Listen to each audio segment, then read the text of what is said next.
ये सवाल हम बार बार उठाते रहे हैं, क्यों जाट समाज से मुख्यमंत्री नहीं बनता। इसका सबूत भी अब सभी को देखने को मिल गया।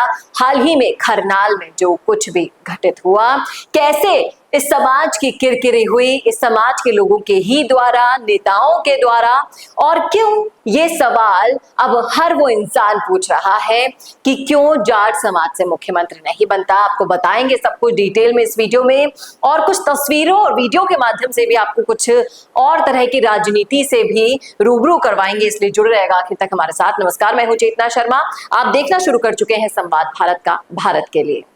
तो वीर तेजाजी का मेला खरनाल में आयोजित हुआ। अब उस मेले के अंदर बड़े बड़े नेता आए, हनुमान बेनीवाल पहुंचे, उपराष्ट्रपति जगदीप धनखड़ पहुंचे, डोटासरा से लेकर ज्योति मिर्धा से लेकर तमाम तरह के नेता उस मेले के लिए एक्टिव दिखे। वीर तेजाजी को जाट समाज कितना मानता है, पूछता है, ये किसी को बताने की जरूरत नहीं है, लेकिन कैसे इस सामाजिक कार्यक्रम को राजनीतिक रूप दे दिया गया, कौन इसके पीछे था, ये जानना अब जरूरी हो गया है। क्योंकि अब जब से आप सोशल मीडिया देखेंगे, तमाम तरह के वीडियोस जो वायरल हो रहे हैं, उन वीडियोस को देखकर, समझकर, सोचकर लग रहा है कि दाल में कुछ तो काला जरूर है। और ये काला क्या था, ये जानने से पहले मैं कुछ तस्वीरें आपको यहाँ पर दिखा रही हूँ। अलग अलग नेताओं के एक वीडियो है, तस्वीर आप देख पा रहे हैं। ये हनुमान बेनीवाल की एंट्री का वीडियो है जो उस मेले में हुआ कर रहा था। और ये आप एक तरफ देखिए, किसी ने कहा कि कोई उस मेले में अपनी राजनीतिक रोटियां सेकने गया था, यानी कि हनुमान बेनीवाल के ऊपर तंज कसा जा रहा है। दूसरा ये था कि एक नेता बीजेपी की जो रणनीति है उसको कामयाब करने की कोशिश कर रहा था, यानी कि रेवत राम डांगा। और तीसरे हैं डोटासरा, जिन्होंने असल में वीर तेजाजी को अपना वो सम्मान दिया जो देने का हर नेता का फर्ज बनता है और जो एक्सपेक्ट किया जा रहा था सामाजिक कार्यक्रम के दौरान। लेकिन वहां मंच पर जो कुछ भी हुआ वो शायद नहीं होना चाहिए था। मंच पर जब रेवत राम डांगा, डोटासरा और हनुमान बेनीवाल के समर्थक भिड़ पड़े, और जिस तरीके से जो जातिगत फूट, जो जाट समाज के आंतरिक फूट है, वो बाहर निकलकर सबके सामने आ गई, वीडियोस के जरिए सोशल मीडिया पर फैल गई और उस समाज की किरकिरी हो गई। दूसरे समाज उनका उपहास उठा रहे हैं और उपहास कर रहे हैं। ये मौका दिया किसने?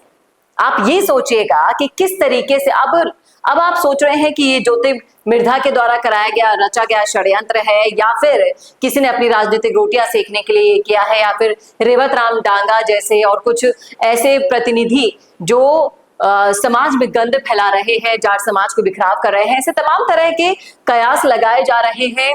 लोग अपने कमेंट रख रहे हैं, अपनी सोच रख रहे हैं उन वीडियोस पर। लेकिन सोचने समझने वाली बात यह है कि यही जातिगत फूट कहीं ना कहीं कारण है कि क्यों जाट समाज का मुख्यमंत्री आज तक नहीं बन पा रहा है। और ऐसा नहीं है, उपराष्ट्रपति जगदीप धनखड़ भी वहां आए, लेकिन जो मेले का जो इंतजाम था वो सारे के सारे फेल हो गए। वहां पर सारे के सारे इंतजाम संभाले जो किसी ने, तो वो थे हनुमान बेनीवाल।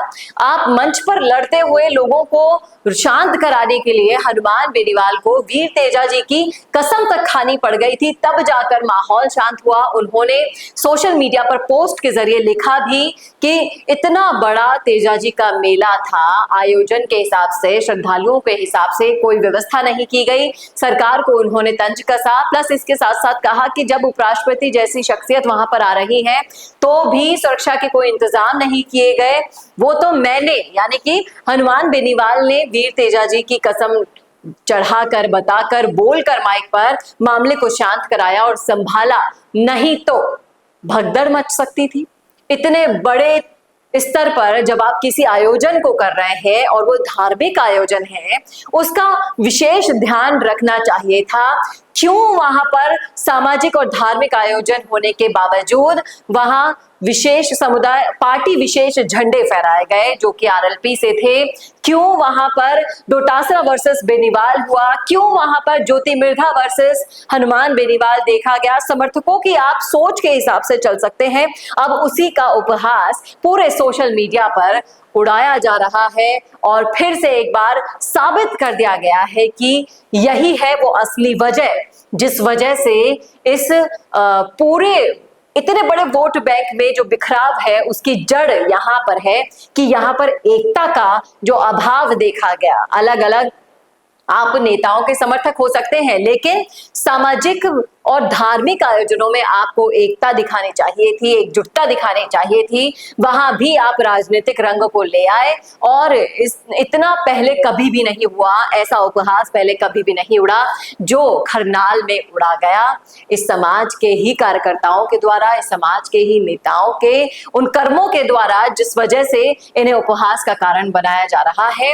आप सोच सकते हैं, समझ सकते हैं, देख सकते हैं कि किस तरीके से भीड़ का वहां पर आलम था और लोग जानना चाह रहे थे कि आप धार्मिक और सामाजिक आयोजनों के बीच में ये राजनीतिक रंग कहां से ले आए हैं। और जिस तरीके से जो इनकी आपसी द्वेषता है, आपसी द्वंद्व है, वो भी वहां पर देखने को मिली। और ये पूरा षड्यंत्र ज्योति मिर्धा का बताया जा रहा है, ऐसा लोगों का मानना है, लोग इल्जाम लगा रहे हैं। लेकिन इन सबको, इन सारे फैले हुए रायते को समेटने वाला सिर्फ और सिर्फ एक शेर था और वो था हनुमान बेनीवाल। जी हाँ, अगर हनुमान बेनीवाल वहां समय पर सब कुछ नहीं संभालते तो ये जो मेला, जो आयोजन कितने समय से इंतजार के बाद हो रहा था, वहां पर कुछ अनहोनी भी हो जाती, इस बात में कोई दो राय नहीं थी। अब सोचना होगा, समझना होगा कि ऐसे उदाहरण जब आप किसी और दूसरे समाजों के सामने पेश करते हैं तो आपका उपहास क्यों नहीं उड़ाएगा दूसरा समाज। वहां पर विश्नोई समाज अलग, राजपूत समाज अलग, अलग अलग तरीके की सोच के साथ अपने अपने विचारों के साथ इन वीडियोस पर कमेंट कर रहे हैं, तब और ये द्वेषता कम होने की बजाय बढ़ती ही जा रही है। लेकिन इसकी जो जड़ है उस पर आपको काम करना होगा। और जिस तरीके से बेनीवाल ने साफ साफ शब्दों में कहा कि ये एक धार्मिक आयोजन था, इसको राजनीतिक रूप दिया गया, इसे षड्यंत्र का शिकार बनाया गया, जो कतई गलत है। और इन्होंने एक बात है जो लाख पते की बोली है, वो ये है कि आप कितनी भी वैचारिक मतभेद रखते हो, कितने भी पार्टी मतभेद रखते हो, लेकिन जब समाज का नाम आता है, वीर तेजाजी का नाम आता है, तो सबको एकता दिखानी चाहिए। और इसी एकता की अभाव के कारण, कमी के कारण खरनाल में ये पूरा का पूरा जाट समाज उपहास का कारण बन गया। ये तो थी हमारी राय, आपकी क्या है कमेंट करके जरूर बताइएगा कमेंट बॉक्स में। कैसा लगा वीडियो ये बताना ना भूलेगा और ऐसे ही और वीडियोस के लिए देखते रहिए संवाद भारत का, भारत के लिए। नमस्कार। Hi, I'm Varun. Trending video creation is my passion and I have an experience of 15 plus years in this. Nowadays, I have observed that videos in natural background like in gardens, restaurants or cafeterias, in conference room or hotel lobbies, etc. are getting more engagements and clicks. I myself created few and they worked so well. If you are also looking for an engaging video in this type of natural background for your business promotion, I'm here to help you out. My packages come with variety of services like image insertions, clip insertions, logo insertions, text overlays, etc. Go check them out now. Feel free to ask anything before ordering with me. Hope we join hands soon.